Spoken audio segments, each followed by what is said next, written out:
jika salah satu anggota tubuh binatang buruan putus, mungkin ekornya, mungkin kakinya, mungkin sayapnya, adalah anggota tubuh yang lepas, terputus, ya, dari apa? Dari binatang pemburu tadi, karena mungkin dia apa menerkam dengan erat gitu ya.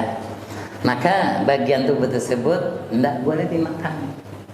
Yang putus tadi, yang lepas dari tubuh, katakanlah kakinya mungkin ya putus dari apa sebagiannya, kakinya sepotong misalnya gitu kan.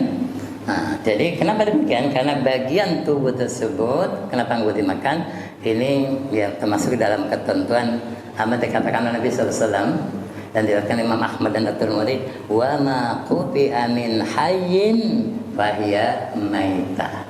Ya, bagian tubuh yang terlepas dari yang hidup adalah bangkai. Ya, jadi hukumnya hukum bangkai. At-Tirmidzi diriwayatkan dengan redaksi apa? Wa ma quti'a minal bahima wa yahya fa huwa maitah. Bagian tubuh yang terlepas dari binatang dan binatang masih hidup. Binatang itu masih hidup tapi ada bagian yang terputus. Maka itu termasuk bangkai. Walaupun dalam sanadnya terdapat rawi yang katakanlah dipertanyakan, tapi ini termasuk yang menjadikan dasar. Makanya saya sering katakan ini kalau bahas ini.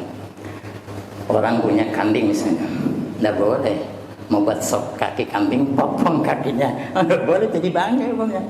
Mau buat sop butut misalnya, ekornya saja dipotong, jadi bangkai dia nggak boleh.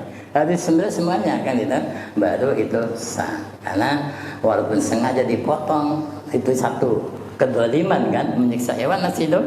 Yang kedua hukumnya hukum bangkai. Maka kalau misalnya seharusnya putus satu, yang putus itu udah dikuburkan saja atau dibuang ya, tidak dimakan. Ini bagian terakhir yaitu apapun ya hewan yang halal sebenarnya asalnya, tapi ketika dia terlepas dari bagian tubuhnya, hewan itu masih hidup, maka hukumnya hukum bangkai. Beda dengan kemarin menyembelih yang ada janin di dalamnya kan.